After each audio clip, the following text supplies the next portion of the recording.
আজকে আমরা সাইয়েদনা ওমরে ফারুকের বায়োগ্রাফি সম্পর্কে জানব। ওমরে ফারুক রাদিয়াল্লাহু তাআলা আনহু, the super hero of this উম্মাহ। এই উম্মার সুপার হিরো তিনি, ঠিক কি না? ওনার মুখের আগে লাঠি চলতো বেশি। সুবহানাল্লাহ পড়বেন না? মাঝে মাঝে লাঠি চালানোরও দরকার আছে না নাই? সাইয়েদনা ওমরে ফারুক আমাদের জন্য অনুপ্রেরণা। Is the real super hero of Muslim উম্মাহ। তিনি এই উম্মার রিয়েল সুপার হিরো। এজন্য ওনার জীবনী থেকে আমরা কিছু শিক্ষা নেওয়ার চেষ্টা করব ইনশাআল্লাহ। পড়েন সাইয়েদনা ওমরে ফারুক কিভাবে ইসলাম ধর্ম গ্রহণ করলেন, কিভাবে বিশ্বনবীর প্রাণের কলিজার টুকরা হলেন, এটা দিয়ে আমরা শুরু করি। আল্লাহ তাআলা সাইয়েদনা ওমরে ফারুকের হৃদয়ের মধ্যে 3টা ধাক্কা মেরেছেন, ঈমানের ধাক্কা। আওয়াজ করে বলতে হবে কয়টা? জোরে বলেন তো কয়টা? 3টা ঈমানি ধাক্কা। এক হচ্ছে বিশ্বনবীর দোয়ার ধাক্কা, এক কি? দোয়ার ধাক্কা। 2 হচ্ছে সূরা হাক্কা দিয়ে দিয়েছেন আল্লাহ এক ধাক্কা, সুবহানাল্লাহ পড়বেন না? 3 হচ্ছে সূরাতু তাহা দিয়ে আল্লাহ দিয়েছেন আরেকটা ধাক্কা। এই 3টা ঈমানি ধাক্কা যখন সাইয়েদনা ওমরে ফারুকের হৃদয়ে লাগলো, উনি পড়তে আরম্ভ করেছেন আশহাদু আল্লা ইলাহা ইল্লাল্লাহ ওয়া আশহাদু আন্না মুহাম্মাদান আবদুহু ওয়া রাসূলুহু। চিল্লায়ে পড়েন আল্লাহু আকবার।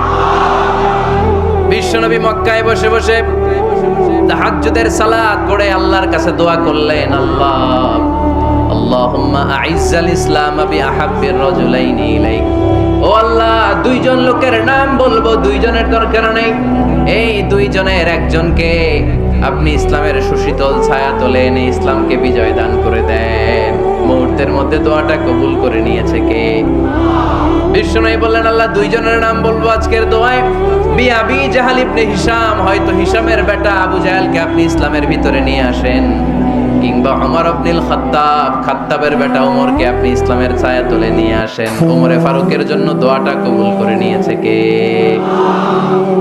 মক্কার যে অবস্থা, আল্লাহর হাবিব সাল্লাল্লাহু আলাইহি ওয়াসাল্লাম বুঝলেন মক্কার এই 2 জনের একজন যদি আমার সাথে না থাকে তাহলে মক্কায় দাওয়াতি কাজ চালিয়ে যাওয়া যাবে। আল্লাহর বললেন, আল্লাহ বেশি চাই না, এই 2 জনের একজন, হয় আবু জাহেল নয় ওমর, হয় আবু জাহেল নয় ওমর। বিশ্বনবী যখন দোয়া করলেন, এই দোয়ার একটা ঈমানি ধাক্কা, নুরানি ধাক্কা সাইয়েদনা ওমরে ফারুকের হৃদয়কে স্পর্শ করে ফেলল। দোয়া ইজ লাইক এ মিসাইল। এই যে আমরা দোয়া করি, এটা মিসাইলের মতো। যুদ্ধে মিসাইল হামলা করে না? মিসাইল হামলা করার পরে এই মিসাইল লক্ষ্য বস্তুতে যে ভেদ করে, ঠিক কিনা? তেমনি দোয়ার মতো যদি আপনি দোয়া করতে পারেন, আপনি যেই জন্য দোয়া করেছেন ঠিক ওই জায়গায় যে আপনার দোয়া স্পর্শ করে। সুবহানাল্লাহ পড়বেন না? বিশ্বনবীর দোয়ার মাধ্যমে প্রথমে সাইয়েদনা ওমরে ফারুকের হৃদয়ে এক ধাক্কা লাগলো। 2 নম্বরে রব্বুল আলামিন সূরাতুল হাক্কা দিয়ে ওমরে ফারুকের হৃদয়ের মধ্যে দিলেন এক ধাক্কা। পড়েন আল্লাহু আকবার। কোরআনের ভেতরে সূরাতুল হাক্কা নামে একটা সূরা আছে না নাই? আল হাক্কাতু মাল হাক্কা ওয়া মা আদরাকা মাল হাক্কা। পড়েন আল্লাহু আকবার। বিশ্বনবী যখন দোয়া করলেন, ওই দোয়া যখন সাইয়েদনা ওমরে ফারুকের হৃদয়ে স্পর্শ করলো, সাইয়েদনা ওমরে ফারুক সব সময় বিশ্বনবীরে ফলো করতে আরম্ভ করলেন। বিশ্বনবী ডানে গেলে লুকিয়ে লুকিয়ে ওমর ফারুক ডানে যায়, বিশ্বনবী বায়ে গেলে লুকিয়ে লুকিয়ে ওমরে ফারুক বায়ে যায়। বিশ্বনবী একবার মসজিদুল হারামে যে নামাজ পড়তে শুরু করলেন, ওমরে ফারুক তখন বিশ্বনবীর পিছু পিছু ছদ্মবেশে পেছন থেকে যে বিশ্বনবী কিভাবে নামাজ পড়ে দেখতে শুরু করলেন। বিশ্বনবী ইন দা মিন টাইম এশারা নামাজে আল হাক্কাতু মাল হাক্কা তেলাওয়াত শুরু করে দিলেন। আল হাক্কাতু মাল হাক্কা তেলাওয়াত শুরু করে দিলেন। তেলাওয়াত করতে করতে বিশ্বনবী যখন তেলাওয়াত করতেছে, ওমরে ফারুক এরকম দুলতেছে আর মজা পাচ্ছে।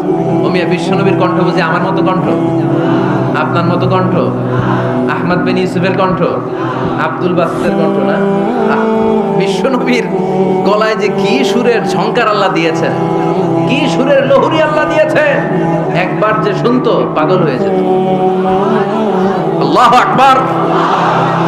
বিশ্বনবী সূরা হাক্কা মন্ত্রমুগ্ধ তেলাওয়াতে, মন্ত্রমুগ্ধ সুর দিয়ে, মন্ত্রমুগ্ধ কণ্ঠ দিয়ে তেলাওয়াত করতে লাগলেন। এশার সালাতে ওমরে ফারুক তুলতে লাগলেন।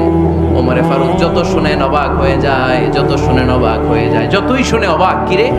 কারণ তিনি আরবি ভাষা বুঝতেন, এত সুন্দর শব্দের গাঁথনি। এত প্রাঞ্জল বর্ণনা, এত সুন্দর অন্থমিল, এটা কবিতা না হয়ে পারে না। উনি মনে মনে ভাবলেন এটা মনে হয় কবিতা, it might be poem, it could be poem. Muhammad মনে হয় কবি হয়ে গেছে, তার কাব্য প্রতিভা দিয়ে সে এটা বানিয়েছে। তা না হলে এত সুন্দর কথা এটা কবিতা না হয়ে পারে। In the mean time